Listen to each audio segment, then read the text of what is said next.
On va partir, on va faire un premier arrêt sous les arbres là-bas parce que c'est beau. Alors, en mise en bouche, je vous propose la chose suivante. On va chacun prendre 3 feuilles de hêtre. On va en prendre une très verte, une très jaune, mais pas brune. Il y en a des plus belles là-bas, des jaunes. Il m'en faut une jaune de chez Jaune. Vous voyez, vraiment jaune. Et on va, par exemple, par terre, en prendre une vraiment brune.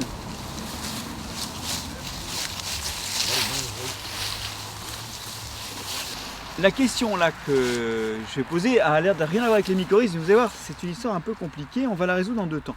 Mais c'est quand même une histoire importante.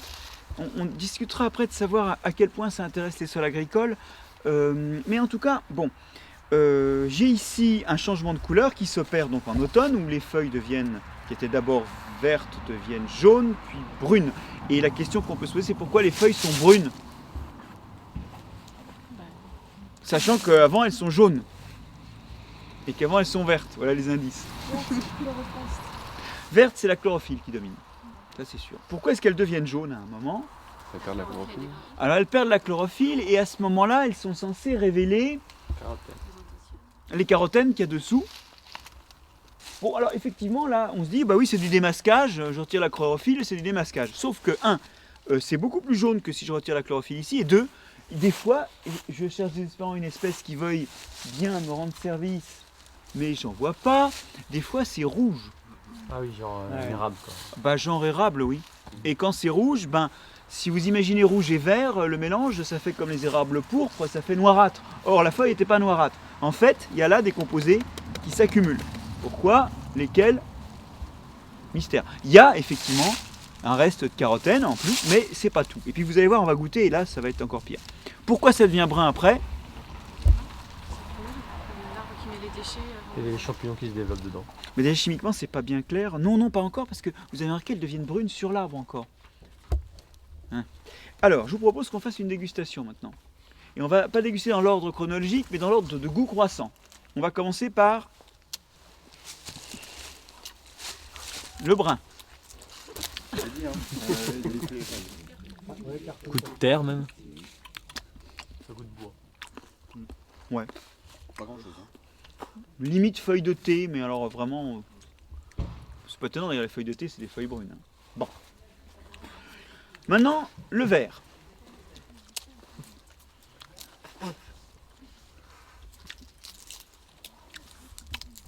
C'est un peu plus goûté là. Un goût de quoi?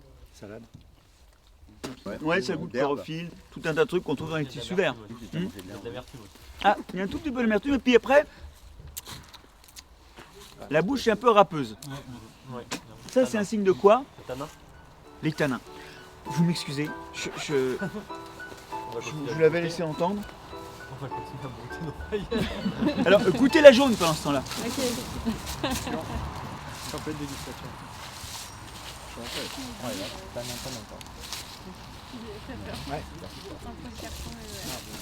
Excusez-moi encore. Alors, c'était comment? Très Oh, la mer. Ah, il y a beaucoup d'amertume, ouais. Il n'y a plus le goût de salade. Non. Qui, par ailleurs, par exemple, pour le coup, je pense que la chlorophylle, c'est pour beaucoup dans le goût de la salade, en fait. Hein. Pour le coup. Parce qu'il n'y a plus de chlorophylle, ça c'est sûr. Et vous avez senti que c'est amer, et puis après, la bouche est encore plus râpeuse qu'avant. Vous l'avez senti, ce râpeux, là?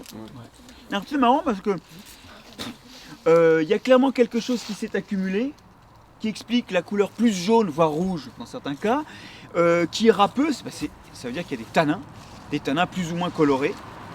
Pas colorés, colorés en jaune, colorés en rouge. Mais alors le truc bizarre, c'est qu'à la fin, ils sont plus là. Ah. Et ouais, c'est bizarre. Alors, d'autant qu'en plus, il se passe plus grand chose, hein, parce que vous avez vu quand même que les feuilles, souvent elles jaunissent à terre, quoi. Donc, c'est plus des échanges avec la plante hein, qui se passe à ce niveau-là. C'est vraiment de la sénescence. Bon, alors maintenant, je vous raconte l'histoire biochimiquement. Lorsque la feuille va tomber, la plante remobilise tout un tas de, tout ce qu'il y a de bon dans la feuille, quoi, pour pas le laisser tomber avec la feuille. Au passage, d'ailleurs, elle charge en pourriture en merde du genre calcium. Elle fout son calcium là-dedans. Hein. Il y a plein de cristaux d'oxalate de potassium, de calcium. De toute façon, ce que ça retombe par terre, c'est la poubelle. l'excrétion de la plante, c'est ses feuilles. Mais pas que, il y a aussi le reste de la feuille. Et bizarrement, elle se met à faire des tanins, en grande quantité, des tanins colorés certains, d'où les couleurs automnales. Et alors pourquoi? Parce que, alors souvent on dit, ah bah c'est des déchets aussi. Quand on regarde la voie de biosynthèse, ça coûte pas mal d'énergie. C'est un truc, il y a plein d'ATP qui rentrent, enfin ça coûte cher à faire ces tanins. Donc, un truc qui coûte, c'est pas un truc qu'on jette, il doit y avoir une bonne raison pour que la plante investisse ça. Sinon, évolutivement, le premier mutant qui fait pas ça, pop, il a gagné de l'énergie pour faire des petits, par exemple. Plus de descendants. D'accord, donc bizarre, bon voilà. Ces tanins, ils sont dans la vacuole, c'est-à-dire dans le compartiment central de la cellule. Et vous savez que les tanins, il ne faut pas les laisser traîner n'importe où parce que c'est pas bon. Ah tiens, pourquoi c'est pas bon les tanins? On sait tous effectivement que les plantes se défendent en accumulant des tanins. Oui. On sait que les plantes trop tanniques sont pas bonnes pour la santé, mais quelle est la raison de ça? Ça, c'est très méconnu. Les tanins, je vous rappelle, ce sont des molécules phénoliques. Bon, ça, comme ça, en gros, il y a des cycles benzéniques et puis des fonctions OH, et c'est vrai que les cycles benzéniques, c'est pas bon pour la santé. D'ailleurs, c'est souvent coloré quand il y a des cycles benzéniques, et ça explique que beaucoup de tanins soient colorés. Mais ça ne nous explique pas pourquoi ils défendent les plantes. On avait vu dans la racine qui s'en accumulait, on a dit, ah bah, c'est bien, s'il y a un attaquant, il va se retrouver emmerdé. Oui, mais pourquoi? Vous allez voir que je vais arriver aux mycorhizes, hein, mais déjà, on saura pourquoi les feuilles sont brunes, et on ne le sait toujours pas d'ailleurs. Bon. Tanin, ça vient de tan, T-A-N, tan. Tan, qui veut dire l'écorce. Bon, c'est un mot celte, hein, comme beaucoup de mots liés à la ruralité, un boulot, haie, jardin, bon. C'est un mot celte, c'est un vieux mot qui veut dire écorce. Et en fait, d'où est-ce qu'on extrait les tanins? D'abord déjà de l'écorce. Donc en fait, ça nous rappelle que les tanins viennent de l'écorce. Et les tanins, on les utilise effectivement pour tanner les cuirs. Et tanner les cuirs, c'est quoi? Le cuir, c'est des protéines. Et on va tremper ces protéines dans un jus contenant des tanins. Et les tanins, ils ont, je vous le rappelle, des fonctions OH qui sont hydrophiles, qui aiment bien les groupements, qui aiment bien l'eau, et des groupements benzéniques qui, eux, sont très hydrophobes. Qu'est-ce qui va se passer? Les groupements hydrophobes vont interagir avec des parties hydrophobes des protéines. Désolé. Ils vont interagir aussi par leur fonction OH avec des groupements hydrophiles des protéines, comme par exemple les fonctions à azote. Et en se cramponnant aux protéines comme ça, il les déforme. Donc déjà, elles ne fonctionnent plus normalement. Et deuxièmement, comme ils sont cramponnés, éventuellement, il va se faire des liens qui vont, et surtout quand on chauffe, alors ça on chauffe quand on tanne, il va se faire des liens chimiques qui vont définitivement lier les protéines aux tanins, ça va faire un gros réseau de liens dans tous les sens qui va rendre le cuir plus dur, parce qu'il y a plus de liens entre les molécules et plus imputrescibles. Voilà comment on tanne. Alors vous allez me dire, qu'est-ce que ça nous apprend ça? La raison pour laquelle le tanin est indigeste ou empêche les microbes d'attaquer les plantes, c'est la même raison. Vous, pour digérer, vous sécrétez des protéines dans le tube digestif, qui sont des enzymes. Les microbes, pour attaquer les plantes, qu'est-ce qu'ils font? Ils sécrètent des protéines qui détruisent les tissus. On avait dit aujourd'hui que d'ailleurs, une façon de les emmerder, c'était de découper leurs protéines.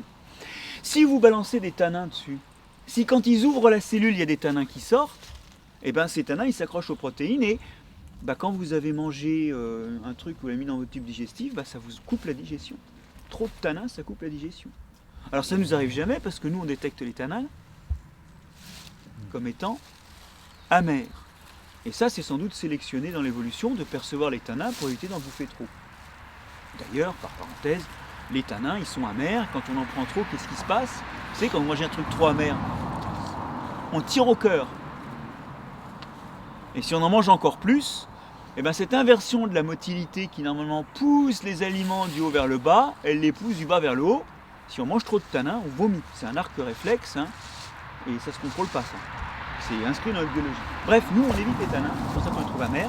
Et les tanins, ils interagissent avec les protéines, et ça c'est quelque chose qui limite les pathogènes. Et donc, vous saurez pourquoi les tanins, il n'en faut pas trop. Alors, c'est paradoxal parce que souvent, d'ailleurs, on met des tanins dans les soja, les tourteaux de soja et autres aliments pour les vaches.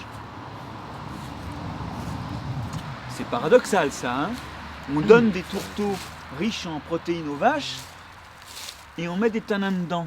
Pour ralentir la dégradation. le complexe tanin-protéine obtenu devient très difficile à digérer et il évite que les microbes digèrent trop vite l'azote. Et si dans une vache il y a trop d'azote qui arrive, la fermentation part en vrille, ça peut tellement gonfler l'estomac qu'il appuie contre l'œsophage, la vache rote plus, elle continue à gonfler et pouf, ça s'appelle la météorisation gazeuse.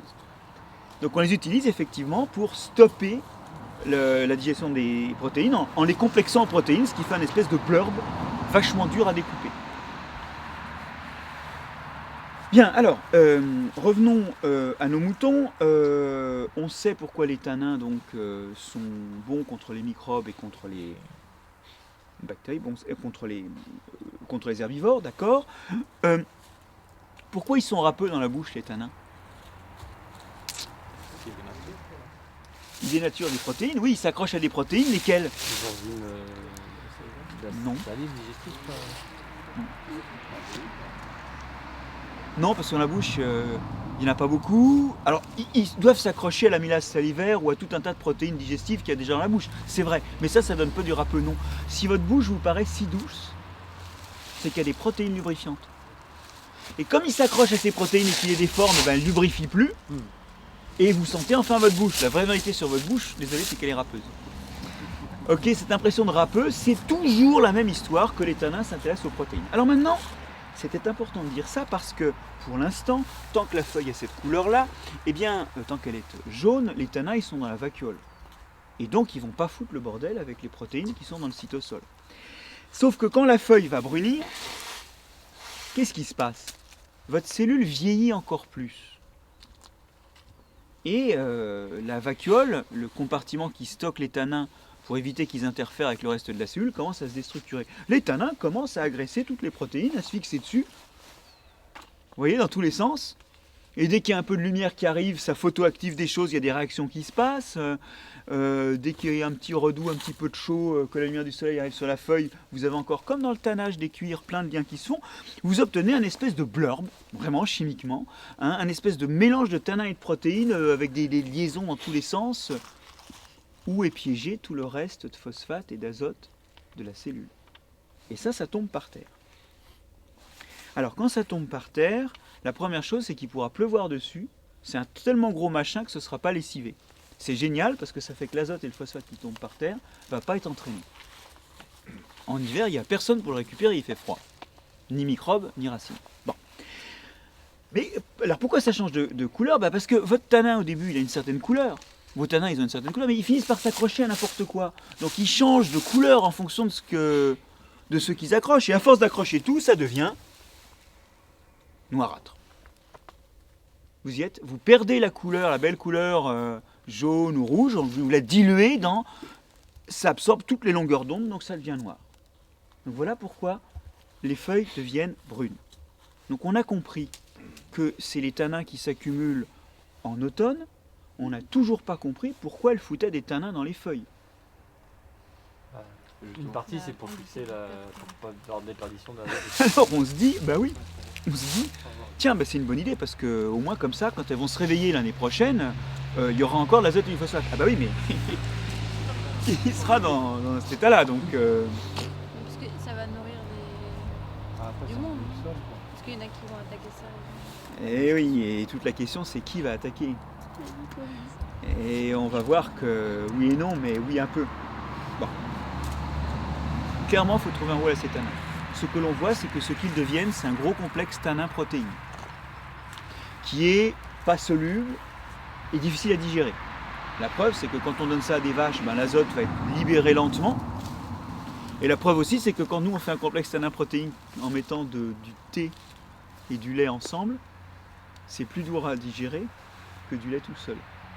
Pareil. On fait un complexe tanin-protéine et le thé au lait, ça pèse plus sur le bide que le lait tout seul. Enfin, à voir, mais parce que c'est quand même gras le lait. Bref, vous voyez la logique là, que deviennent ces tanins? Alors c'est simple, effectivement des fois, et on voit des feuilles qui commencent à blanchir par endroits, ils se font attaquer.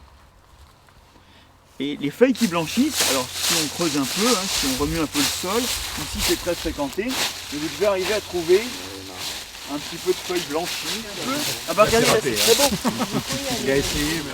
Vous y êtes là? Alors à cette saison, il y a quelques champignons qui commencent effectivement à attaquer les feuilles et ils les blanchissent. La feuille devient blanche et toute molle, comme une feuille de papier. Qu'est-ce qui reste? La cellulose. Et par contre, tout le reste de cellule, qui est une boulette noirâtre, qui contient de l'azote, du phosphate et du carbone, se fait boulotter par le champignon. Je vous rassure, il finira par bouffer la cellulose. À la fin, il bouffe tout. Mais seulement, ça se fait pas beaucoup parce que là, il commence à faire froid. Et donc, l'essentiel de l'azote et du phosphate reste stocké pendant la mauvaise saison. Et à la belle saison, eh bien, les champignons vont commencer à faire blanchir les feuilles. Ils ont un peu commencé ici. Ça va être un festival à la belle saison suivante. Voilà, vous vous dites, bon, d'accord. Là, c'est quand même bizarre parce que c'est vrai que ça empêche l'azote et le phosphate de se barrer, mais dans cette histoire, l'azote et le phosphate, ils servent à des champignons. Donc en gros, les plantes rendent service à des champignons en leur permettant d'avoir à la sortie de l'hiver de quoi bouffer. Ça paraît bizarre.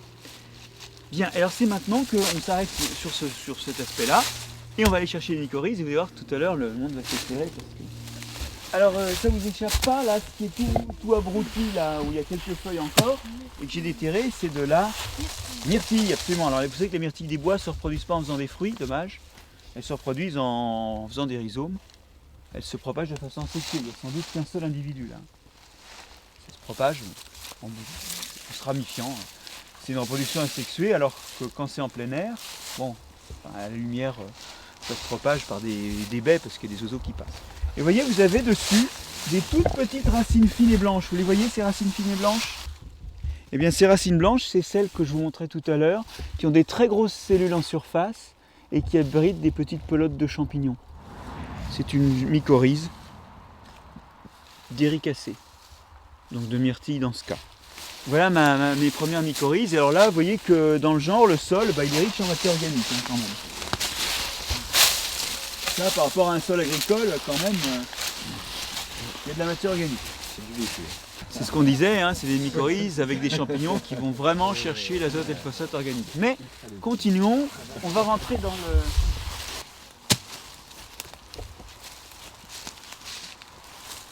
Alors là, donc, vous voyez que le sol est quand même un sol très peu minéralisé. Vous voyez qu'il y a quand même épais de matière organique.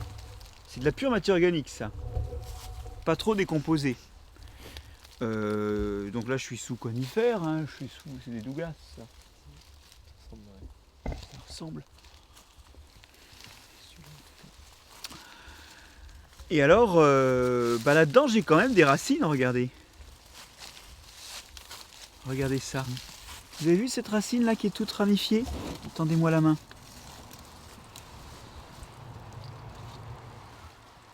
Regardez, j'en ai une autre là. La voyez? Ah oui. Elle est toute couleur chair. Vous voyez cette racine couleur chair là? Tiens, là j'en ai une enduite de blanc. Vous voyez ça? Ah regardez, alors là c'est encore mieux. Oh on a de la chance aujourd'hui, on en est gâté. Regardez, là c'est blanc et tout ramifié. Vous voyez que cette racine elle est toute entourée de blanc et ramifiée? Je sais bien que vous en foutez un peu parce que c'est peut-être pas les écosystèmes que vous gérez d'habitude, mais là, franchement, on les voit les mycorhizes. Et je comprends pas comment Artigue a pu penser qu'à chaque fois c'était la plante qui faisait ça, puisqu'à chaque fois c'est une couleur différente. Enfin bon, on n'est pas dans... du blanc. Ah non, elles étaient couleur chair les premières que j'ai sorties. Tu vois, les couleurs chair celles-là. Si on cherche bien, on peut en avoir des roses, on peut en avoir des jaunes. C'est moins fréquent. Regarde, tiens, il y en a encore une. Ah oui, il est un peu chair, ouais, d'accord. Ouais. Il y en a une couleur chair. Ah, c'est beau, hein? Ça je suis content d'entendre ça. Ça fait penser à des coraux. Oui, c'est coralliforme. On dit exactement. Alors ça, c'est moins coralliforme que très ramifié. C'est pas la plus belle, celle-là. Donc c'est vraiment que celles-ci, les marrons foncés là, ils sont pas mycorhizés. Les marrons, alors souvent on voit des ramifications foncées.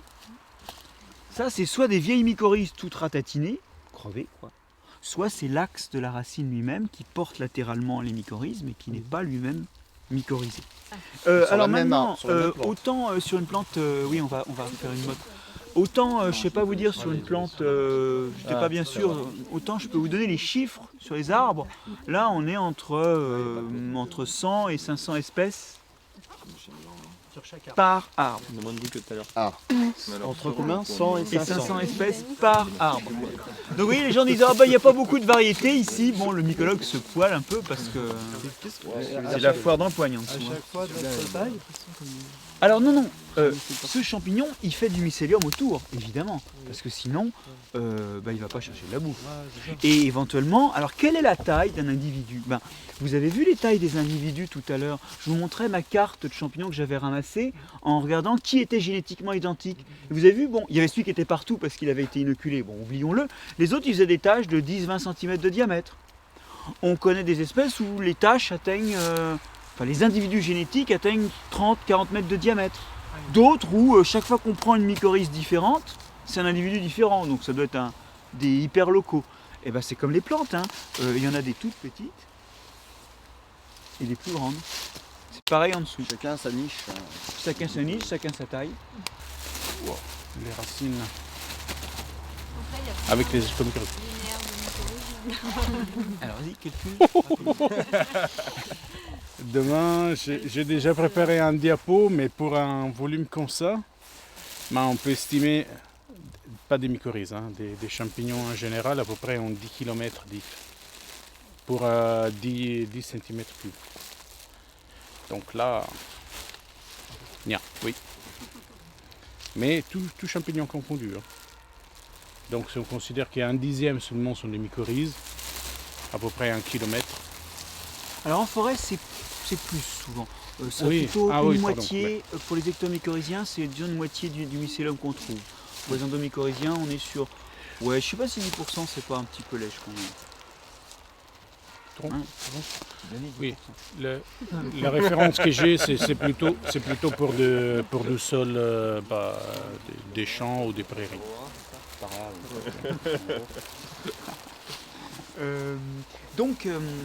Alors regardez, on trouve là des feuilles qui sont très avancées dans la digestion. Et puis brutalement on se dit mais c'est bizarre parce que ces mycorhizes elles sont dans quoi? Regardez même là c'est de la pure matière organique. Ouais, c'est quasiment de la tourbe. Ouais, on dirait vraiment ça, de la tourbe. Alors, on pourrait se dire que c'est un endroit où il reste beaucoup d'eau, même après la pluie, parce que donc c'est peut-être des mycorhizes pour boire, simplement. Des mycorhizes qui sont en train de pomper de l'eau. Oui, mais en fait, quand on analyse les champignons, les espèces qui sont plutôt présents là qu'en dessous, on s'aperçoit qu'elles produisent plein d'enzymes. Des enzymes qui ne sont pas à même de les aider à trouver leur carbone. Ça, non. Elles ont besoin de l'arbre. Mais par contre, c'est des enzymes, des phosphatases, des protéases, des enzymes qui découpent des petits morceaux de molécules organiques azotées ou phosphatées. Et donc, là, vous avez les racines de l'arbre qui sont en train, par le biais de champignons, de se nourrir dans la matière organique. L'arbre propre, il s'autodigère. Comme ça tombe d'au-dessus, c'est leur propre reste, ils sont en train de fouiller dans leur poubelle. Et donc, on comprend pourquoi ils ont intérêt à bloquer l'azote et le phosphate sous forme de ces espèces de complexes tannin-protéines. C'est que parmi les champignons qui vont boulotter ça, il y a leur propre mycorhizien. Donc c'est une façon de se réserver l'azote et le phosphate qu'on n'arrive pas à enlever de la feuille parce qu'il en reste toujours un peu. Vous y êtes? Il y a une machinerie chimique qui recycle tout, mais cette machinerie, vous ne pouvez pas la recycler, puisque c'est elle qui recycle. Donc toute la machinerie qui décompose tout et qui renvoie tout dans la sève, cette machinerie, personne ne pourra l'enlever. Parce qu'elle ne peut pas s'enlever elle-même. Vous y êtes? Donc il y a un reste inéluctable, et ce reste, en rajoutant des tanins, il est bloqué sous une forme qui sera utilisée que par la plante. Donc là, ça revisite un petit peu l'écologie forestière. On a une plante qui se nourrit de matière organique indirectement. Et on comprend pourquoi les belles couleurs en automne, c'est une balle perdue la couleur, ça n'a pas de sens en soi. C'est une balle perdue de l'accumulation de tanins qui va bloquer sous une forme insoluble et peu disponible aux autres organismes le reste d'azote, le reste de phosphate, et le champignon les utilisera plus tard.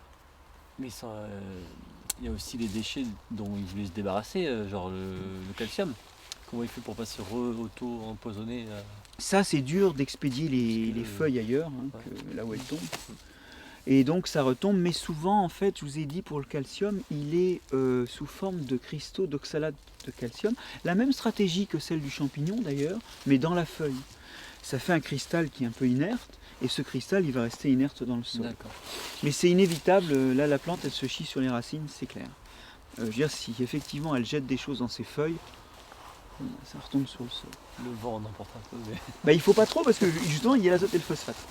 Donc vous voyez, c'est et puis de toute façon c'est inerté pour le calcium sous forme de cristaux. Ouais, c'est ça le principe. Pardon. Pas très bien compris qu'est-ce qui fait que les tanins sont toxiques pour les enzymes de bactéries, éventuellement de champignons saprophytes, et non pas pour les enzymes de champignons mycorhiziens. Oui, mais c'est une bonne question. Mais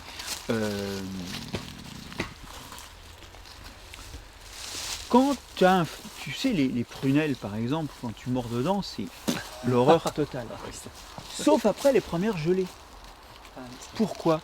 Parce que le gel a foutu en l'air les cellules, les tanins, ils ont été se scotcher sur les protéines, et donc ils sont plus disponibles pour les protéines qui arrivent après, Ah, ok. celles de ta salive et tout. Et là-dedans, les tanins, ils sont complètement occupés, ils sont bloqués aussi. C'est pour ça qu'on les goûte pas. Donc là, maintenant, quand tu as un pigment brun, il faut avoir ce complexe tannin-protéique. Il faut les enzymes pour le découper, mais les tanins qui sont dedans, ils sont déjà neutralisés. ils sont neutralisés, oui, ils sont pas- déjà accrochés. Exactement comme quand tu manges un kaki qui a un petit peu commencé à se déliter ou des nèfles après les premières gelées, ben, les tanins ils sont accrochés aux protéines, ils sont occupés. Puis ils sont plus libérables simplement. Quand tu vas les découper, c'est des petits morceaux à 3-4 carbone qui vont sortir, c'est pas des tanins. D'accord, donc le gel casse les canins. en fait, ils cassent les cellules Ah oui, et les ça tanins libère ils des sortent de protéines. leur boîte et ils vont D'accord. réagir avec les protéines. Et du coup, ils peuvent plus réagir avec les protéines de ta langue. Pas les puisque froids ils sont déjà directement, occupés. c'est- Vous y êtes ? Et donc c'est une bonne question, mais l'idée c'est que là on a bien vu qu'il n'y a plus de tanins, c'est plus amer. C'est déjà bloqué. C'est plus amer, c'est plus râpeux. Hein, on l'avait goûté ça. Ils sont occupés. Ils sont là, mais ils sont scotchés, liés physiquement et chimiquement aux protéines. Voilà. Donc bon, ça c'est un peu amusant, mais ça montre que quand on voilà, ce que ça montre, c'est que là c'est un truc qui est bien connu, et quand on étudie ça, on s'aperçoit que la plante fonctionne pas du tout comme dans le cours de terminale ou de BTS ou de prépa même. prépa ou de fac. Enfin, je veux dire, il fonctionne. Voilà. Elle peut se nourrir de matière organique. Et c'est une bonne façon de faire main basse sur les ressources, au passage, que de bloquer la minéralisation. Bah, c'est l'histoire de ces gaillards-là, dont l'humus se minéralise pas très bien. Ça va ? Mais après, est-ce que d'autres plantes pourraient se nourrir comme ça? Alors, c'est ce que font les bruyères aussi, finalement. Ouais, mais en après, c'est plus, pas du tout la logique ouais, des des plantes plantes cultivées, à arbuscules, ouais. enfin à endomycorhizes, Ouais. à arbuscules. Hein. Les plantes de vos prairies, elles, on va aller dans la prairie pour comprendre qu'est-ce qu'elles font. On va y aller juste après, enfin, dans la prairie ou dans la parcelle. On va voir où nous emmène. Morgane doit savoir où c'est. Oui, On on va va, la retrouver. on va faire une chose. Avant ça, j'ai une dernière histoire à vous raconter. On va rechanger de parcelle peut-être pour ça. Allez. Je suis. Vous les voyez les mycorhizes blanches? C'est bien, ouais, c'est une très bonne idée ça. Regardez. Là, blanche. Vous voyez que la ramification augmente là où c'est mycorhizé. Hein. Voilà, j'en ai des brunes aussi. Et ces grosses extrémités renflées là, c'est. Vous voyez, l'extrémité est plus grosse que la base. Ah oui, ça c'est aussi un truc. C'est pas normal. Normalement, plus c'est vieux, plus c'est gros. Le bout devrait être plus fin, puisqu'il n'a pas encore eu le temps de croître en épaisseur. Ben non, c'est parce que là, il y a la racine plus le champignon, et là, il n'y a plus que la racine. Il abandonne en fait la racine au fur et à mesure que la racine. Ouais, c'est ça. Mais c'est surtout que là, en fait, tu vois, ça se voit pas très bien, mais c'est une petite racine latérale sur un axe qui, lui, Il y en a une autre qui est purement raciné. Donc, pour le spécialiste, l'épaississement, le côté un peu charnu, c'est aussi une autre preuve de mycorhize. Ouais, c'est très intéressant, ça. Et voilà donc, comme tu disais, une russule. Alors typiquement, hein, vous voyez, les champignons mycorhiziens, quand ils fructifient, le pied est propre. Ça ne veut pas dire qu'il n'y a pas de la merde, mais il y a n'importe quoi. C'est-à-dire, oui, c'est minéral, il y a du sable, tout est agrégé, mais rien en particulier et pas beaucoup au total. Je vais vous déterrer maintenant un champignon qui est saprophyte. Alors, est-ce que je vais y arriver? C'est des russules, ça c'est encore mycorhizien. Ah ça c'est le... Très bien, regardez ça c'est un laquaire. Alors donc ça c'est un laquaire, c'est mycorhizien. Là il y a un truc super. C'est le même genre que celui que j'ai étudié pendant ma thèse. Séquence d'émotions. Et ça là, ce qui est fixé là-dessus, c'est une téléphore. Téléphora terrestris. C'est encore un mycorhizien ça. Dans les pépinières, on a surtout ça comme mycorhizien, c'est la racine des arbres. Là, il y a saprophages qui se nourrissent sur la branche décomposée. Ah non, et ça c'est le problème, c'est qu'il vient là pour faire ses spores. On a l'impression Peut-être qu'il a du mycélium dans le bois d'ailleurs pour consommer un peu d'eau ou peut-être un peu de matière organique, mais c'est très marginal. D'accord. Et longtemps on a pensé que ces trucs-là, comme ils poussent sur le bois mort, on a pensé qu'ils bouffaient du bois mort, mais en fait non. Ils sont de passage. Donc ils sont tous. C'est comme quand on va ça a bientôt en bougé. lune de miel à Capri. C'est pas qu'on vit à Capri, c'est qu'on est là-bas pour se reproduire. Parce que la lune de miel, j'ai vu la reproduction. Donc, Non, je disais en fait, quand on les connaît pas, c'est pas facile à détecter. alors en plus ça, oui, Ce sont des champignons. Ouais, ouais. Ouais. Ah, c'est vrai que ça ressemble comme ça. Du bois, tu pourrais du bois. J'ai l'impression que c'est un truc en décomposition. Voilà, ouais, ouais. c'est l'Acaria proxima.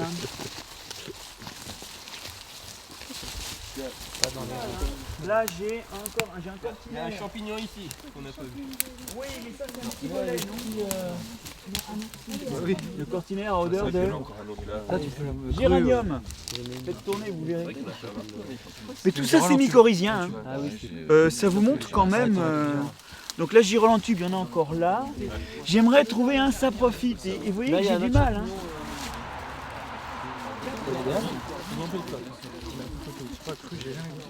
Pareil, donc lactaire, mycorhizien, Girolantube. Là, c'est l'omelette. Hein. C'est vraiment bête qu'on n'ait pas le temps. Mais il y en a plein, c'est l'horreur. Alors, je suis d'accord qu'il faut un peu l'œil pour savoir ce qui est quoi. Oh là là, c'est super les amis, regardez-moi ça. Là j'ai des trucs super. Bon, ils sont passés dans le tas, mais on les dépiotera demain. Mettez pas les mains à la bouche après. C'est pas dangereux celui-là?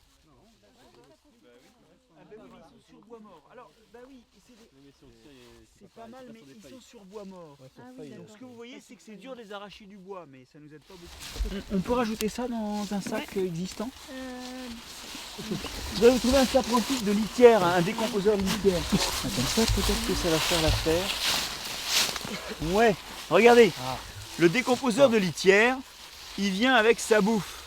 Ah merde, ça s'est décollé. Bah si, un bout de... Il vient en fait avec des feuilles mortes quand on tire précautionneusement. Ah oui, d'accord. Parce que lui, il a un lien aux feuilles mortes.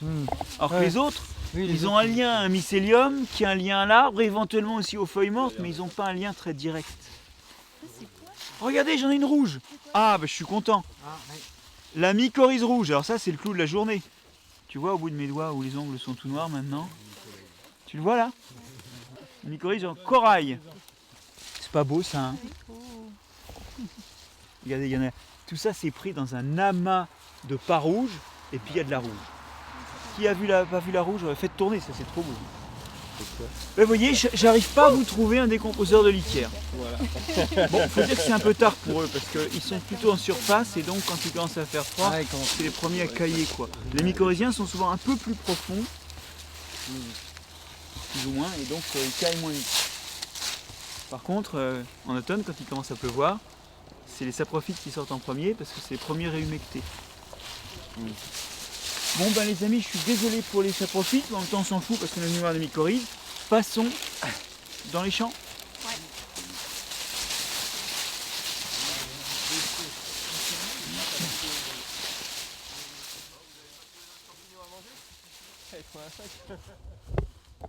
Vous voyez juste sous la terre. Encore.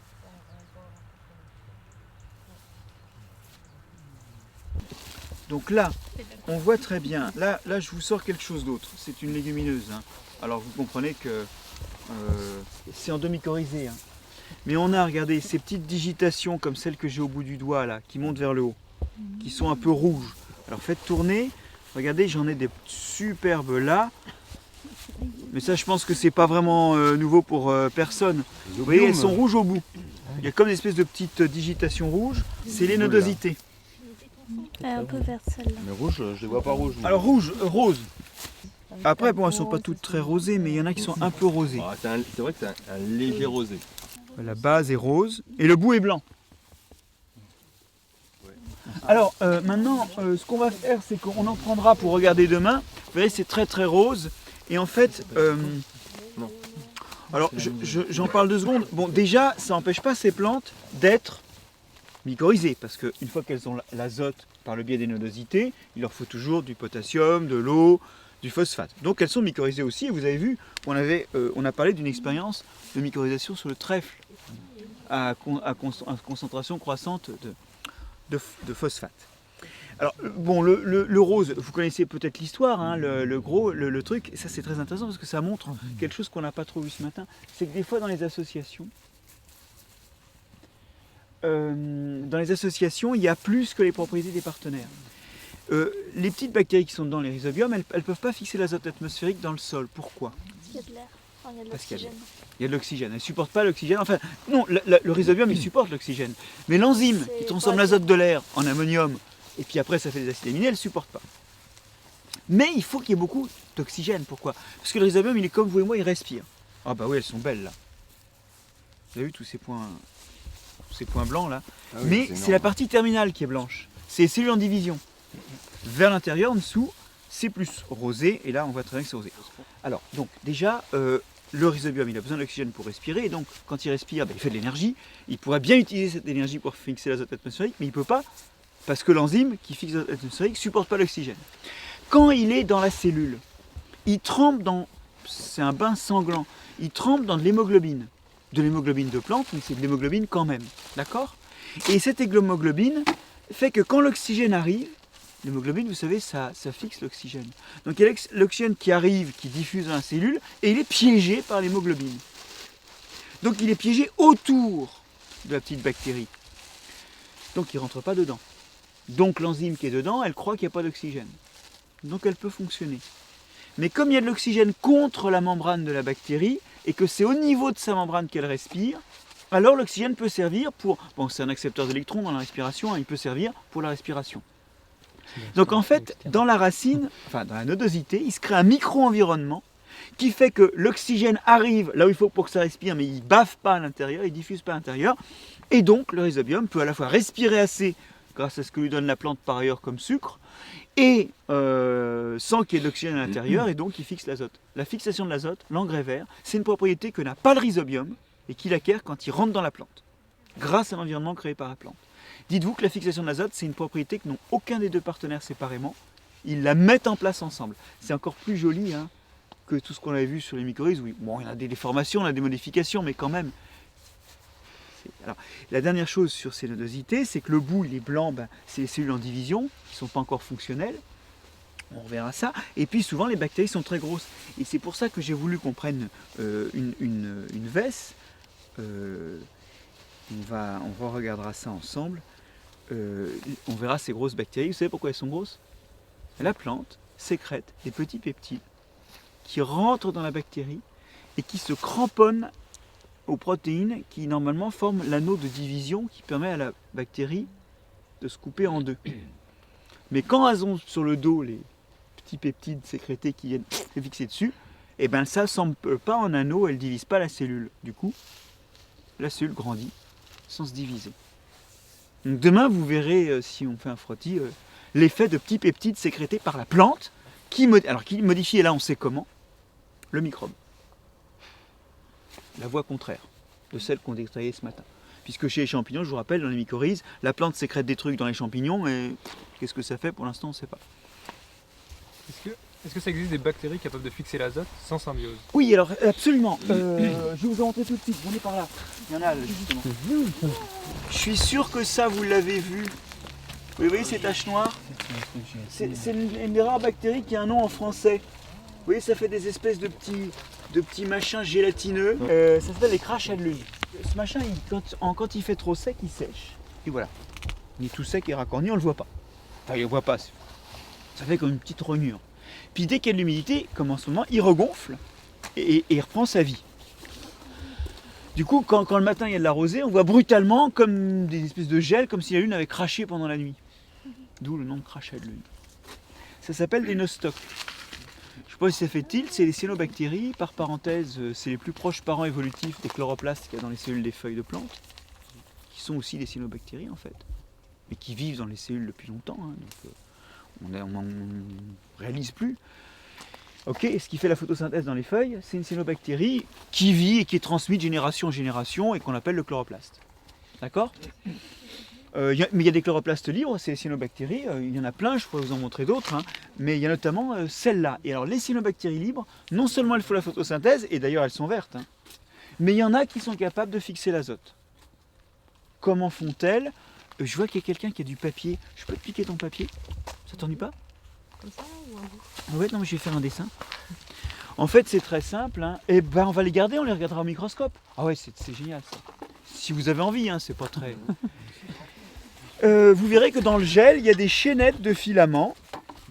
D'accord? Ces filaments sont faits de cellules un peu vertes, dont certaines sont en train de se diviser d'ailleurs. Voilà. Et par un moment, il y a une plus grosse cellule à parois super épaisses qui est différente des autres. Comme elle est différente, on l'appelle hétéro-différent cyste. Bon, enfin on peut donner le nom qu'on veut. Celles-là sont vertes et elles font la photosynthèse. Celle-là n'est pas verte, elle ne fait pas la photosynthèse. La seule chose qu'elle fait pour faire l'énergie, c'est qu'elle respire. Alors vous allez me dire quoi? Parce que ses voisines lui donnent. Okay, un peu comme une cellule de racine par rapport à une cellule de feuille. Et comme elle ne fait pas la photosynthèse, elle ne produit pas d'oxygène. Comme elle respire, l'oxygène qui rentre, alors déjà l'oxygène, il a beaucoup de mal à rentrer par la paroi. Mais le peu qui rentre d'oxygène se retrouve respiré. Du coup, localement, vous n'avez pas du tout d'oxygène. Et là, vous avez de la nitrogénase. Cette cellule, elle est différente morphologiquement, mais aussi fonctionnellement. Elle transforme l'azote atmosphérique en ammoniac. Et alors cette transformation-là, elle le fait pour elle, après elle fait des acides aminés pour elle, et puis elle renvoie les acides aminés dans les autres cellules aussi. C'est une division du travail. Voilà. Donc là, vous en avez une qui fait le boulot toute seule. Et ça, c'est, si je peux me permettre de commenter 2 secondes d'un point de vue évolutif, c'est assez intéressant parce que ça montre que des fois, vous avez une propriété qui apparaît par complexification d'un organisme tout seul, puis d'autres fois, il y a une propriété qui apparaît quand 2 organismes s'associent. C'est 2 voies d'évolution. Mais là, pour le coup, il y a une bactérie qui fait ça toute seule. Alors ça, vous en avez partout en terrain calcaire. Vous avez ces petits chiffonnages. Et des fois, il y a des espèces qui font carrément des espèces de gel gros comme ça, hein, quoi. Ça peut être énorme. Alors, ce qu'on va faire, c'est qu'on va en mettre un peu de côté. On a de côté, là? Cool. On regardera demain si on a le temps. J'ai peur que là, ce soit un peu riche, non? Pour nos... Non? Non. Non, non. Bon, si tu le dis.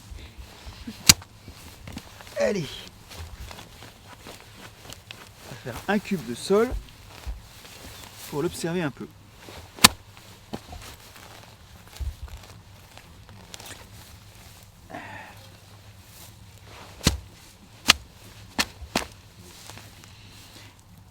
Alors, déjà quelque chose de frappant par rapport à tout à l'heure. Alors, on n'est pas tout à fait au même endroit, d'accord, mais qu'est-ce qui se passe quand on regarde ce sol? On est frappé de 2 choses, non? Par rapport à celui de tout à l'heure. Il y a plus de matière organique. Bah oui, il y a beaucoup moins de matière organique, et ça joue sur la couleur. Hein. Ouais. Ah, ça c'est clair. Bon, vous le savez, les sols agricoles ont moins de matière organique. Pourquoi? On les a boostés en effet. Il y a moins de résidus carbonés. De fait, oui, c'est ça que ça veut dire. C'est le carbone. Enfin, il y a moins de carbone, mais alors, justement, la question c'est pourquoi est-ce que il s'en accumule plus en forêt qu'ici? Il y a moins de matière ligneuse. Il y a plus de minéralisation. Alors ça c'est vrai qu'il y a moins de matière ligneuse, mais en fait il faut quand même comprendre que dans l'herbe, hein, il y a quand même 90% de lignine et de cellulose. Même si ça n'a pas l'air. Du pois sec. Du pois sec. Oui, oui, bien sûr, oui. Non, il y a surtout 90% d'eau sinon. Après, de toute façon, il y a le travail Bien du dit. sol qui va favoriser la minéralisation aussi. Ah bah on l'aère. Donc effectivement, c'est des sols plus respirables. Oui, donc c'est des sols où la décomposition est plus rapide parce qu'on les aère. On verra qu'il y a une deuxième raison. Et puis quoi encore? Il y a un truc tout con. On exporte. Oui, on exporte. Ah ouais, on ramasse, donc évidemment. Donc d'ailleurs, on ramasse et puis ensuite le sol, la matière organique qui arrive, vous voyez, elle reste pas longtemps en surface. Pourquoi elle reste pas longtemps en surface? Ben, soit parce qu'on la mélange, soit parce que sur ces sols-là, il y a des vers de terre. Et eux, ils montent, ils descendent, ils mélangent tout. Hein. Tout ça, demain, un sol comme ça, tous les grumeaux que vous voyez, une c'est... jolie vidéo pour demain à propos de ça. Ah d'accord. Il y a moins de vers de terre en forêt. Ah ben oui, on va voir pourquoi. Vous allez voir, c'est tout logique. Donc là, ce que j'ai dans les mains, hein, ce grumeau, là, cette terre qui est grumeleuse, ces grumeaux, c'est des crottes de vers de terre. Hein. Ce type de sol, là, c'est de la crotte de lombric. Oh, non. Ça, c'est petit. Tous les 3 à 5 ans, l'ensemble du sol qui est là va passer dans le tube digestif. C'est la durée entre 2 passages moyens dans le tube digestif de lombric. Donc déjà, ils vont enfouir cette matière organique, mais alors on en a moins. Quand elle tombe, elle est enfouie, mais cela dit, même enfouie, on voit qu'il n'y en a pas beaucoup. Pourquoi? Eh bien parce que c'est décomposé plus vite, notamment parce que c'est plus minéralisé. Pardon, il y a plus d'oxygène. En fait, c'est un tout petit peu plus compliqué. On va peut-être pas passer notre temps à goûter tout, mais si on goûte ça là,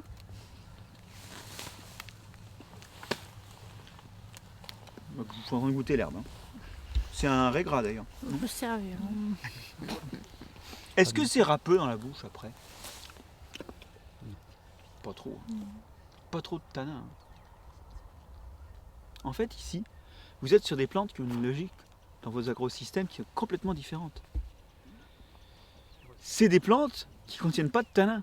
D'ailleurs, ça ne les emmène pas de se faire bouffer. Qu'est-ce qu'elles font quand elles se font bouffer? Elles repoussent.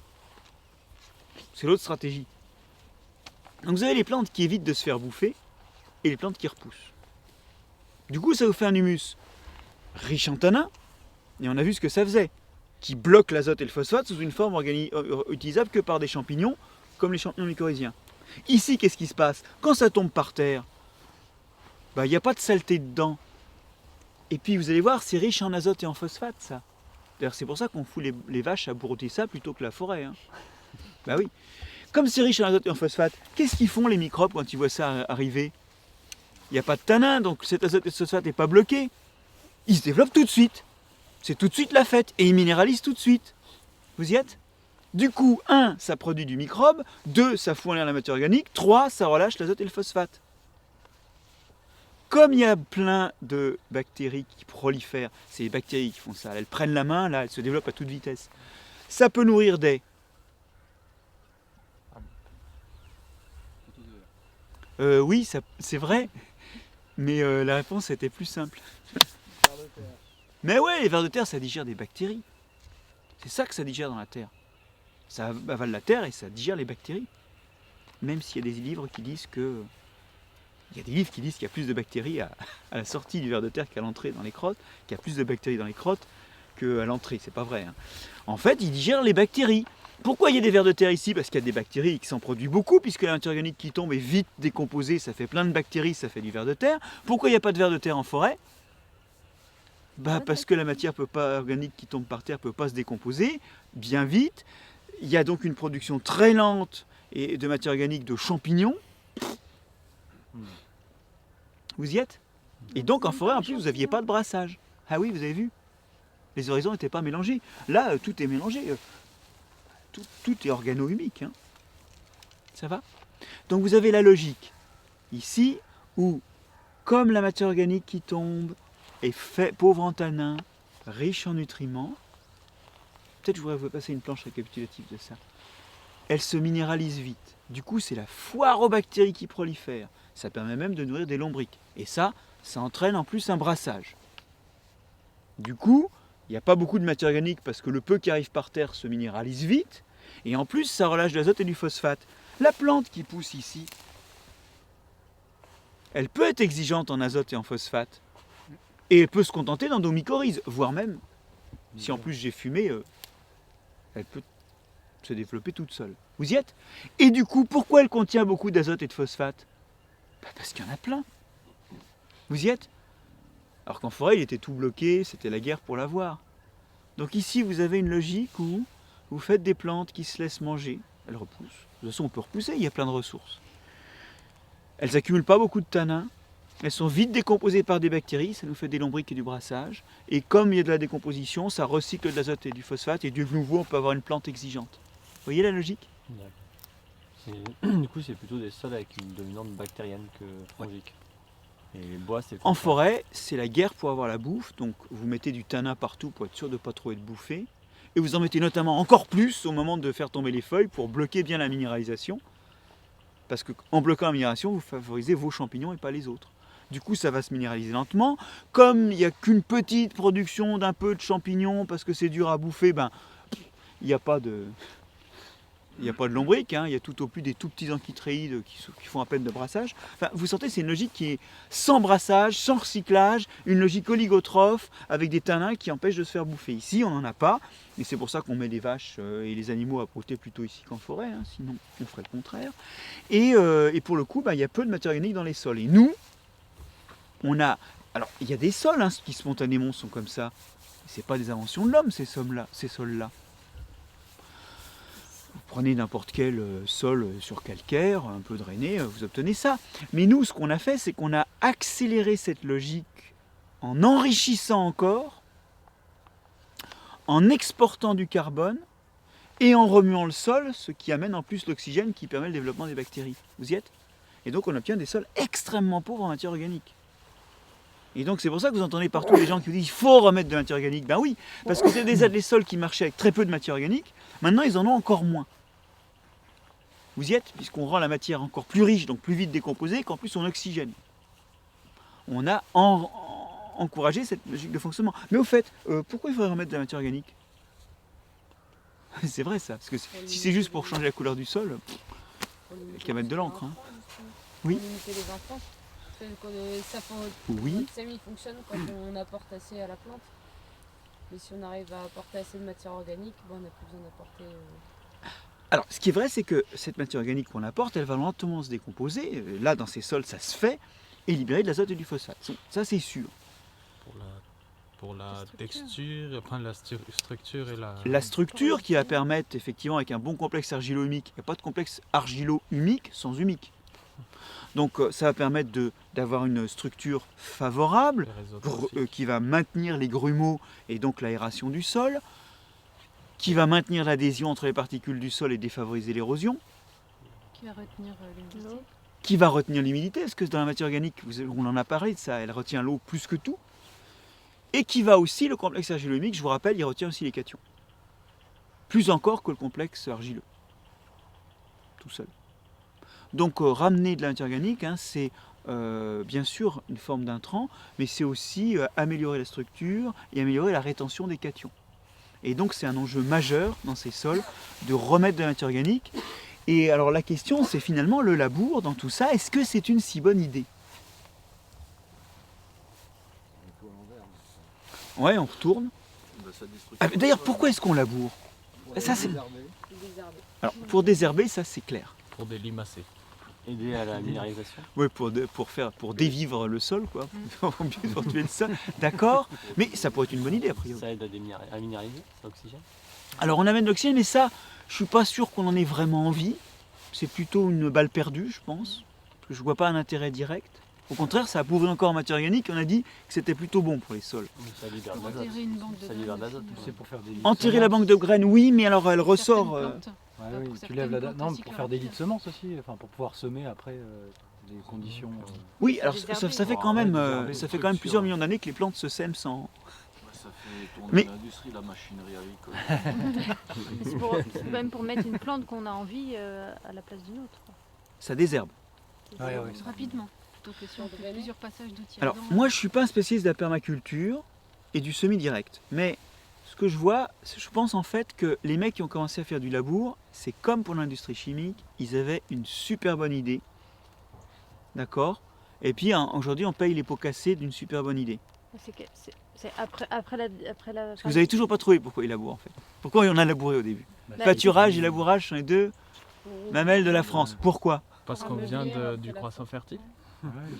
Alors non, mais c'est clair que ça a la commencé. prairie, elle s'est J'arrive. formée après la C'est clair qu'on a commencé dans le croissant fertile, mais pourquoi? Parce que là, la prairie, elle s'est formée après la forêt. Enfin, une fois qu'on a. Non, que la c'est plus forêt compliqué. était- Il y a toujours eu des clairières et des incendies qui ont fait des prairies. Donc il y a toujours eu de la prairie, mais elle était stadiale, de succession et pas stable. Nous, on l'a stabilisée en Ouais. broutant. Mais c'est dit, il y a des prairies stables. Hein, alors, la steppe, mais vous savez qu'en fait aujourd'hui on pense que l'Europe n'a pas une couverture forestière comme on dit dans les livres. Quand on a eu tué tout le gros gibier, oui. Mais avant qu'on ait eu tout le gros gibier, il y avait des bisons, des aurochs, des machins comme ça qui traînaient et ils broutaient sacrément et quand ils avaient une zone broutable, ils broutaient et du coup rien poussait.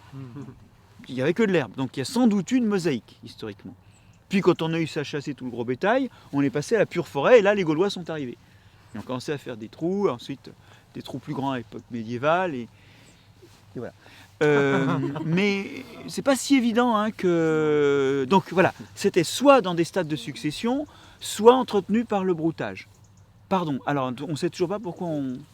Ouvrir là derrière la forêt justement pour lancer tout le cycle.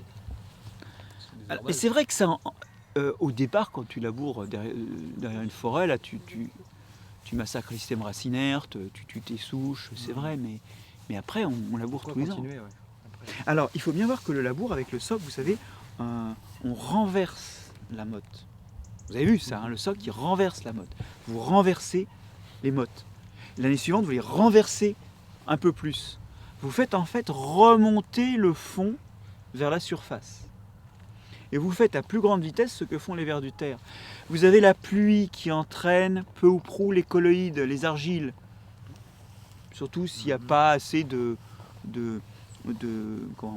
floculation. Vous avez l'eau qui entraîne les sels minéraux. Et puis de toute façon, les sels minéraux, il y en a beaucoup qui sont produits en bas par l'altération des roches. Donc en fait, c'est plus riche en bas qu'en haut rapidement. À cause du lessivage par la pluie et de la minération de la roche-mère. Labourer, c'est accélérer la remontée. Mais labourer, c'est un peu emprunter aux générations suivantes un truc qu'on ne leur remboursera pas. Pourquoi?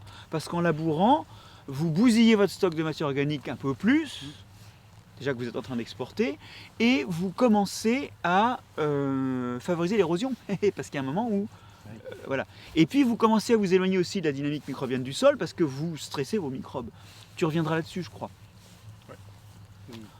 Qu'est-ce qui se passe quand... Non mais tu avais pas dit que tu avais quelques trucs sur... qu'est-ce qui se passe quand on fragmente le sol? Oui. Donc on en reparlera. Donc si vous voulez, on emprunte un peu aux générations suivantes parce que on fait cracher plus vite les sols en les boostant à un moment en remontant des trucs, mais comme on enclenche l'érosion, comme on enclenche la perte de matière organique, comme on détruit les sols, on commence à détruire une partie du capital. On fait remonter la richesse qui était au fond du sol. C'était magique au début. C'est le laboureur de La Fontaine. Hein. Il y a un trésor au fond du sol. Le problème c'est que il n'y en a pas pour toujours. L'activité des lambriciens, elle n'avait pas réparti. Si, mais moins. Franchement, un coup de soc par rapport à un ver de terre. En termes de rapidité, mais quand on voit la terre que ça brasse, une population de vers de terre dans une prairie ou... Non mais c'est sans doute pas faux, mais je pense pas qu'ils vont très profond. Et toi tu vas carrément aussi racler vers la roche-mère qui s'altère, tu vois. Ouais. Je pense que tu vas un peu plus vite, un peu plus profond, un peu plus uniformément. Et puis tu as tous les autres avantages qu'on disait, qui sont pas... Oui, qui accélèrent quand même la minéralisation. Qui sont, d'un point de vue immédiat, défrichés. À l'époque, il n'y avait pas des sols très profonds, il n'y avait pas les machines qui ont aujourd'hui, donc c'était quand même un labour. Oui, gratouillé quoi. Oh, je pense que c'était du 20-30 maxi.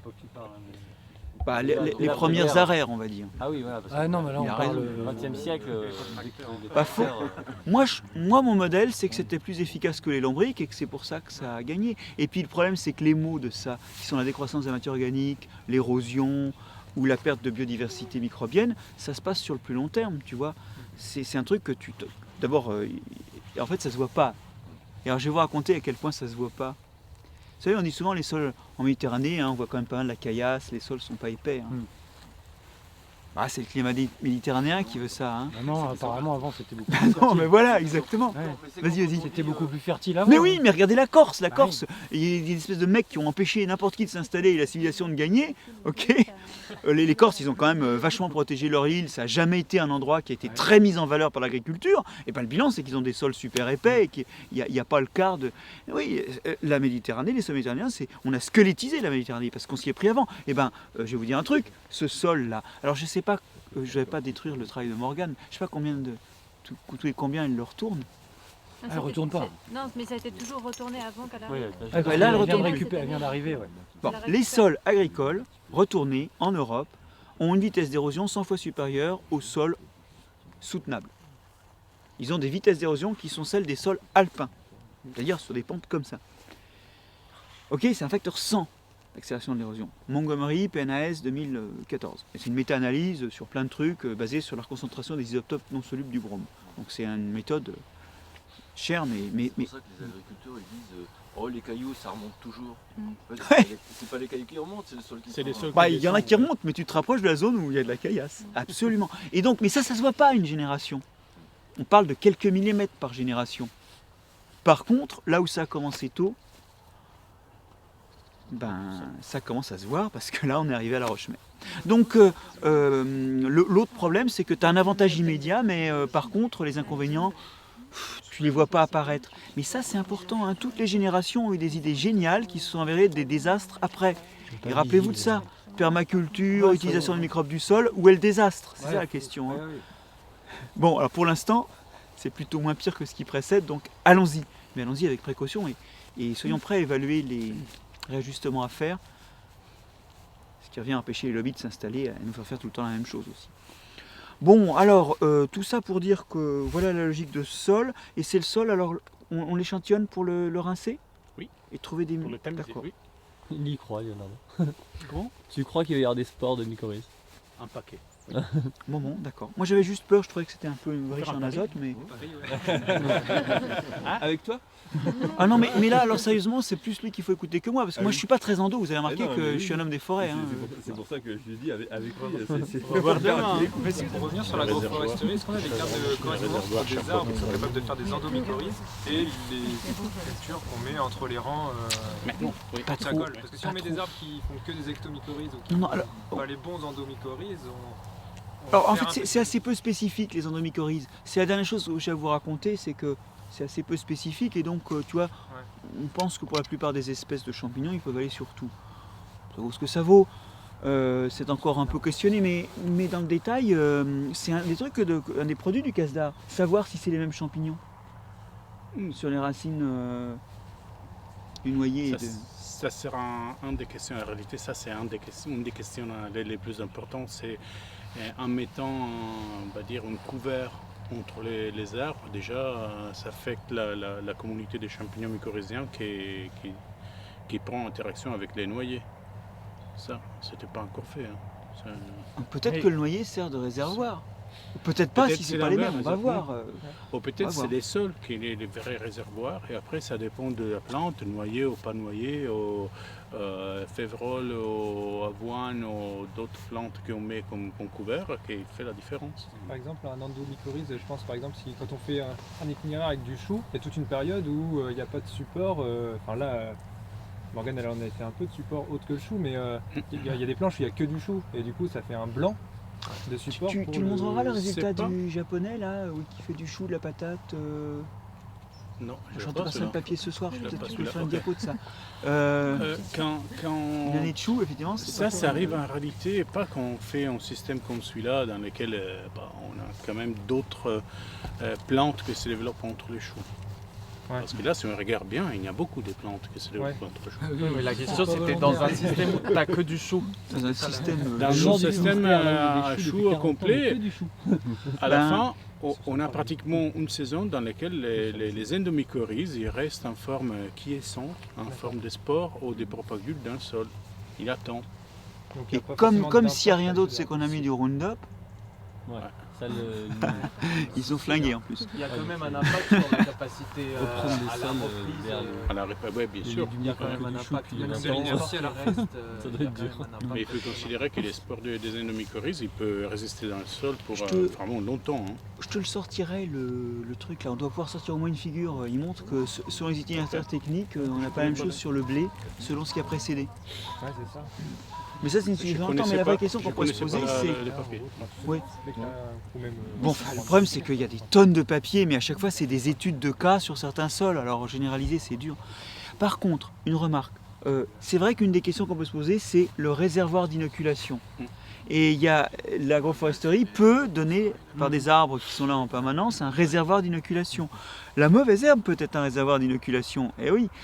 Et quelque part, la permaculture, c'est peut-être aussi quelque chose dont une des vertus est de nourrir les champignons parce qu'il y a en continu quelqu'un qui envoie du carbone dans le sol.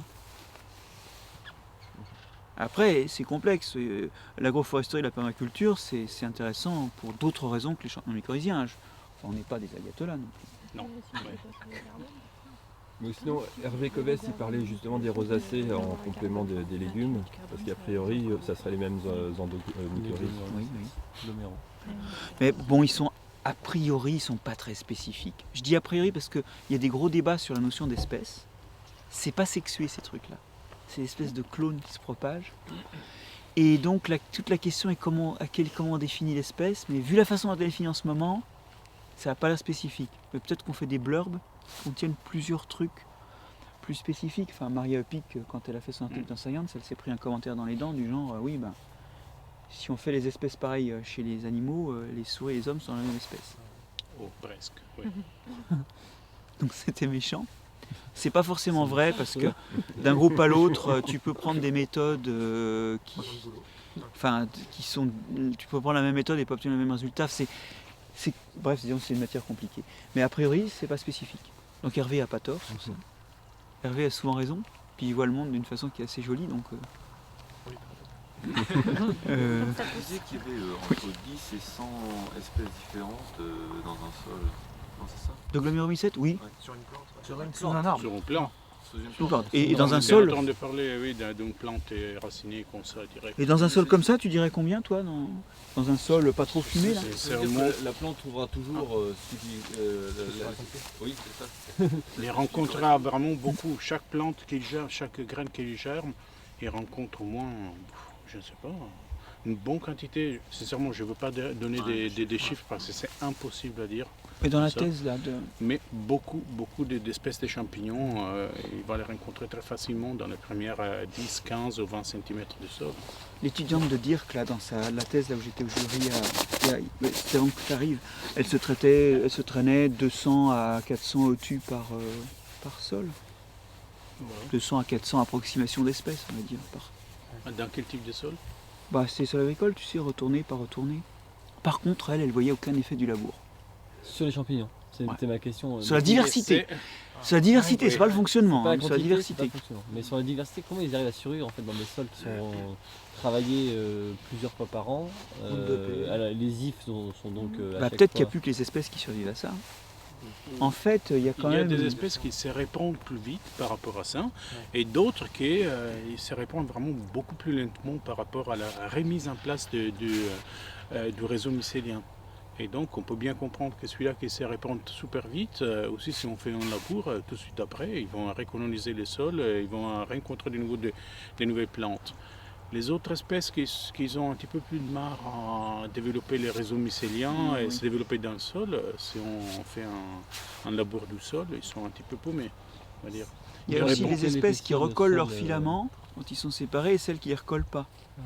En plus. Et ça, les gigasporales, par exemple, qui sont un groupe de champignons mycorhiziens, des plantes qui recollent, ont l'air de, quantitativement, pas en diversité, c'est ça qui est bizarre, mais en quantité, ils explosent quand même dans les sols labourés. C'est ça. Mais il n'y a pas s'en que le sort labour, un petit peu mieux, on va dire, par rapport aux autres. Types de travail aussi.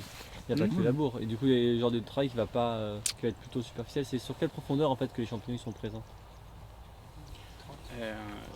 Alors, l'étude là des 2 mètres qu'on a entendu tout à l'heure, c'est vraiment une situation extrême. Hein. Ouais, non, mais là, dans un sol comme ça. Il y en a de moins en moins quand ça descend. Et quand est-ce que ça On fait un exemple. Pour les projets dans lesquels je suis impliqué, en microagra, on s'est posé la question.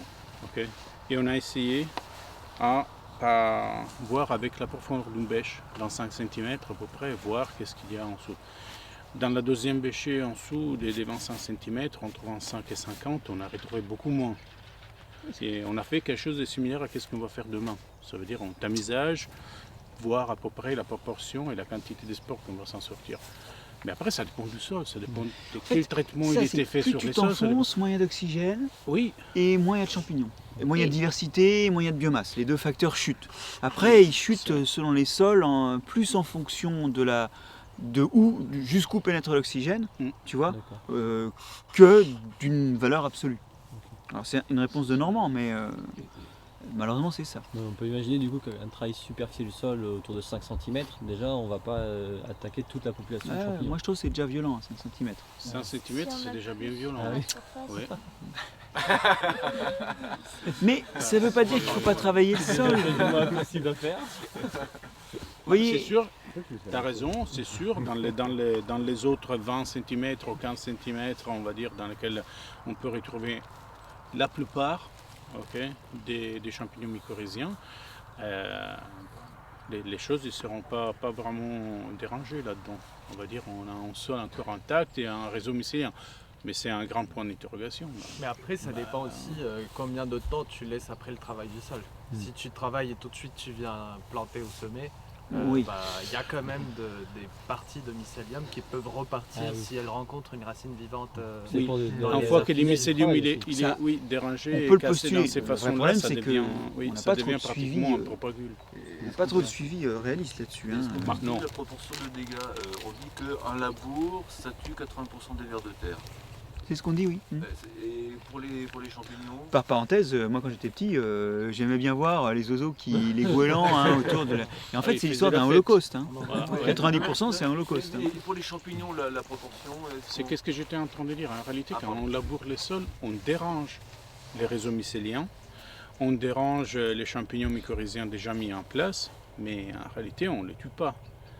Parce que ils ont toujours, une fois qu'ils interagissent avec une plante, ils commencent à produire des spores. Et en plus, certaines parties du mycélium, ils deviennent eux-mêmes des propagules. De plus, les petits morceaux des racines colonisés et dérangés et déplacés, eux aussi, ils deviennent pratiquement des propagules qui sont utiles à coloniser d'autres racines.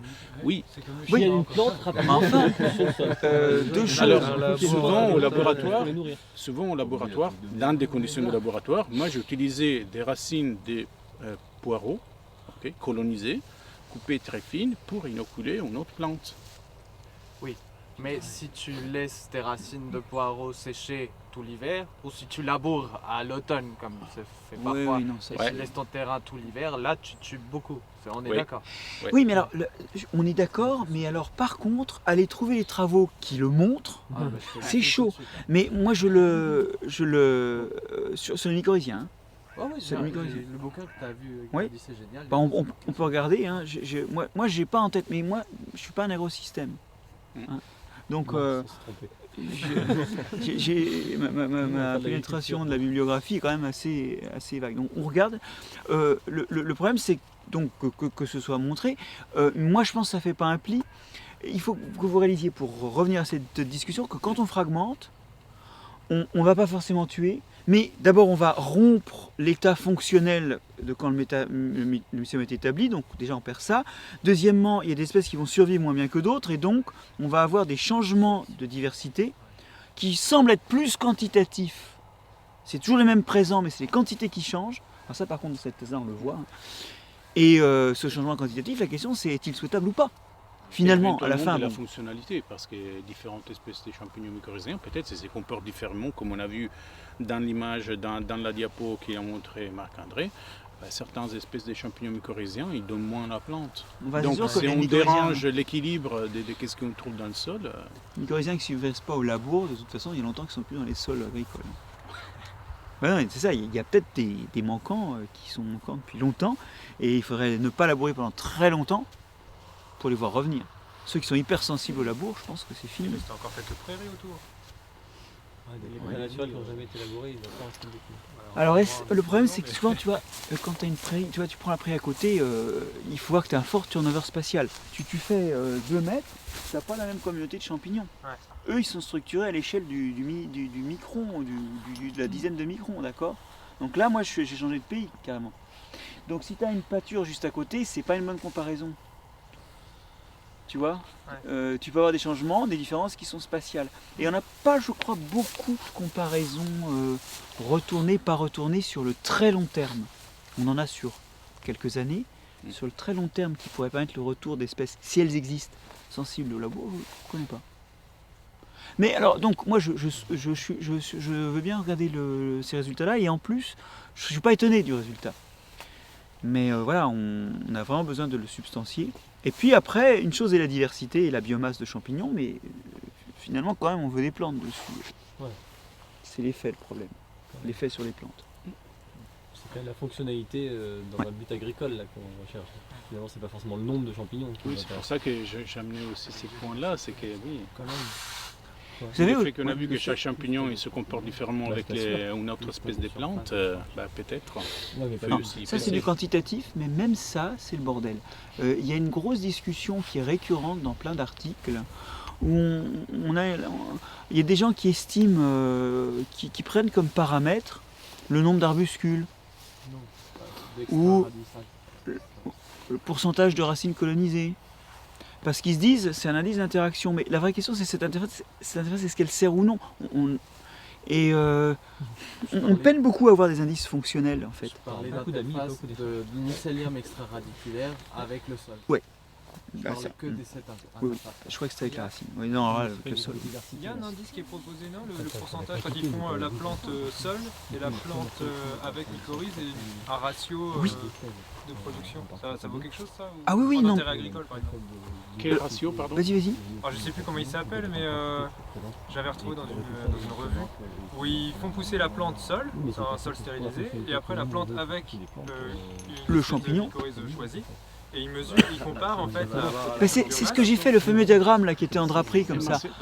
C'est ça, oui. Oui, mais ça se fait, ça. Vraiment donner un grand poids à ça parce que ça dépend du champignon et ça dépend de la plante. Et du sol. Oui, c'est ça. Donc après, et du sol, oui, ok. Mais là, on est en train de parler d'un sol stérilisé, c'est pour ça. En d'autres termes, aujourd'hui, on sait bien estimer la diversité. Oui. On a des méthodes qui consistent, j'en dirai un mot éventuellement demain, mais qui utilisent l'ADN. Et on peut dire, voilà, il y a telle espèce. On sait estimer la biomasse. On peut dire, voilà, il y a tant de... Mais l'effet sur une plante, c'est beaucoup plus difficile à faire. Et donc, on a en fait, les outils pour déterminer l'effet sur le fonctionnement sont beaucoup plus limités. Et donc, on a beaucoup moins d'études qui nous disent, bah voilà, alors, on voit que le labour, il fait ça. Après, qu'est-ce que ça fait à la plante avec ou sans labour? C'est plus difficile. Et c'est souvent multifonctionnel en plus, parce qu'au fait, quand on laboure, on n'affecte pas que les champignons. Donc on manque aujourd'hui pas mal, je trouve, d'études qui nous disent finalement la plante, dans tout ça, de quoi elle a besoin.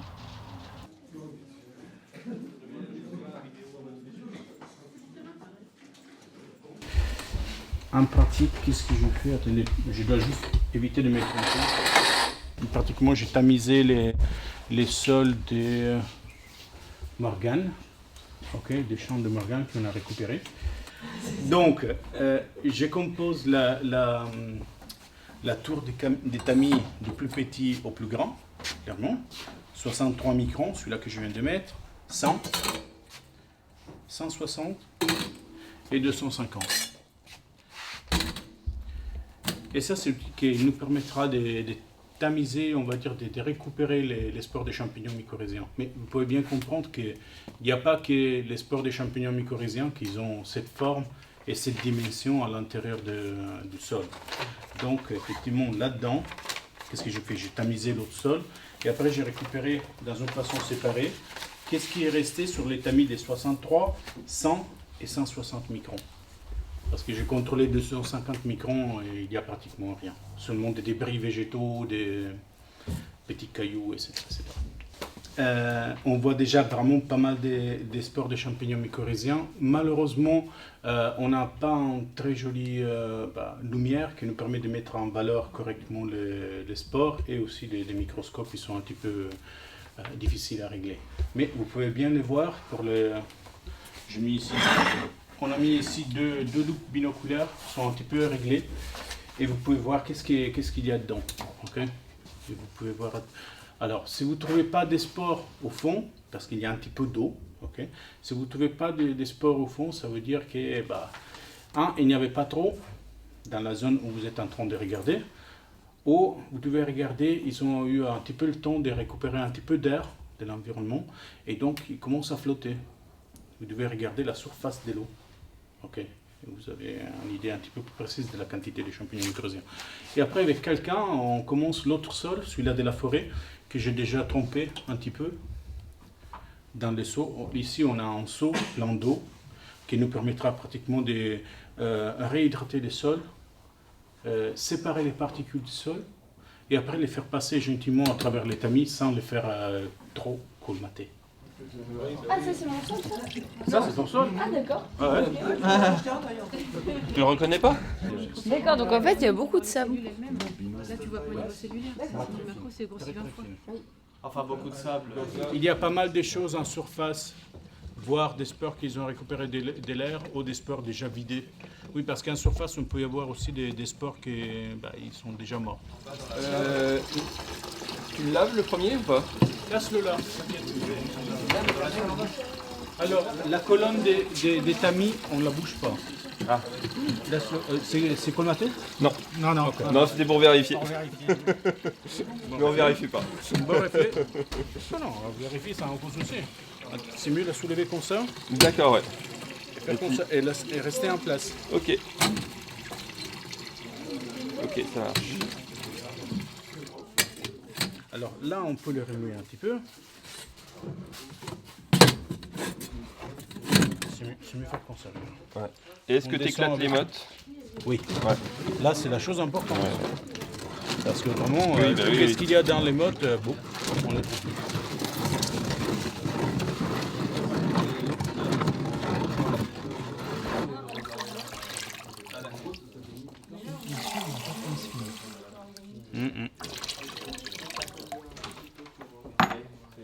On attend un petit peu, dès qu'il commence à s'éclaircir. Les gifs agglomérés, c'est souvent des trucs qui sont dans le bois. Regarde comme elle est belle cette mycorhize là. Bien, voilà. Ça c'est du saprophyte, c'est ça? Oui, ça c'est un truc de bois mort. C'est que du champignon ça. Mais c'est pas un nif. Non, c'est un gros nif. Oui, un nif, c'est ce qu'on appelle un rhizomorphe ou un... D'accord. Ou encore... Parce qu'un nif, c'est pas visible à l'œil. Regarde, là j'en ai une belle encore. Une belle mycorhize.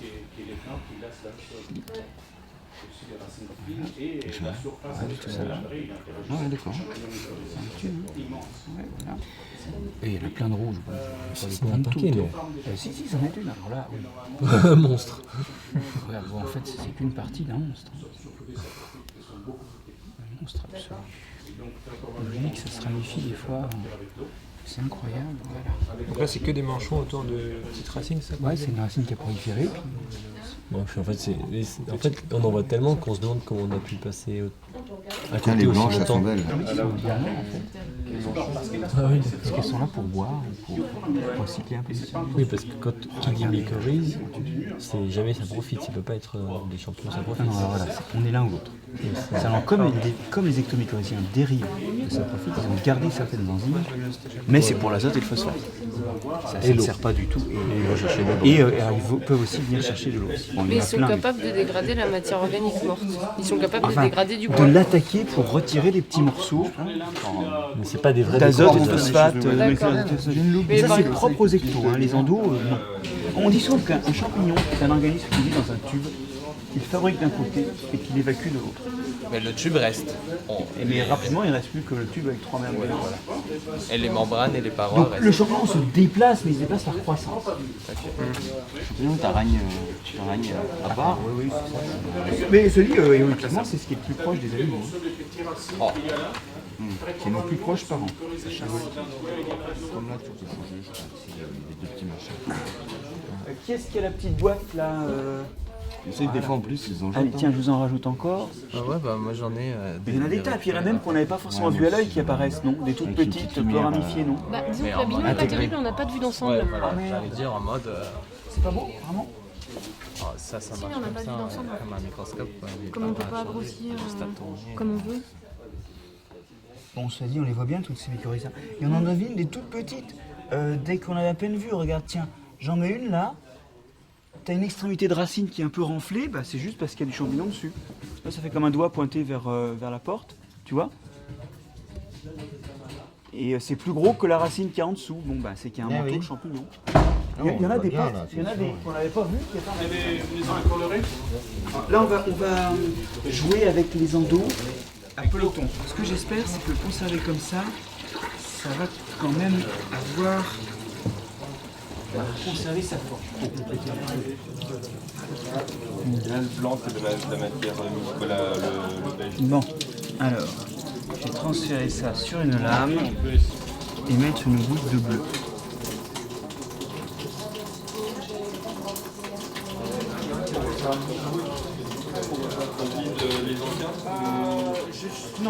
Non, parce que comme ça, éventuellement, on fait un comparatif. Si quelqu'un veut encore regarder les anciens, on les laisse voir. On voit au moins un plan surface, non?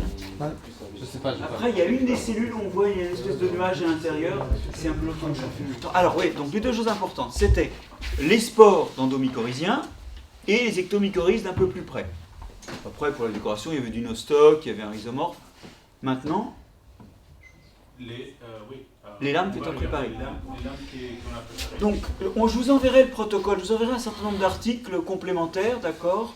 Bon, il y aura 2-3 trucs, mais il y aura notamment un petit machin qui avait été rédigé pour les profs de bio sur comment colorer les mycorhizes. L'idée, c'est que les racines endomycorhizées sont un peu plus riches en tanins et en molécules colorées. Et donc, à l'inverse de ce que j'ai fait pour les racines d'éricacées, mais c'est un détail, elles ne sont pas très belles. Là, il faut décolorer. Donc, on chauffe dans la potasse. Combien de temps t'as chauffé? Une dizaine de minutes. Ça, c'est de la tomate, les plants sont jaunes, donc une dizaine de minutes à la potasse à 90 degrés. La racine devient transparente et on rajoute un colorant. On peut mettre du bleu, le bleu que j'ai amené, mais toi, tu as utilisé quoi? L'encre noire, l'encre chou. Et ça recolore les parois. C'est tout ce qui reste après, et notamment les parois des arbuscules, des vésicules et des ifs. Et donc, normalement, dans nos racines de tomates, et grâce à la préparation qu'a fait Leonardo, on peut le remercier parce que ça prend du temps et du coup, nous, on gagne ce temps. Eh bien, on va avoir des mycorhizes de tomates. Donc, il est en train de préparer les montages, il va vous en mettre un ou deux.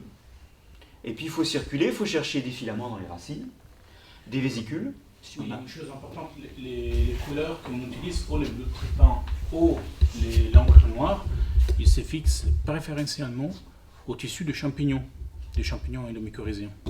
C'est pour ça qu'après, on a un joli contraste entre les parois de la racine, des cellules de la racine, et les parois du champignon.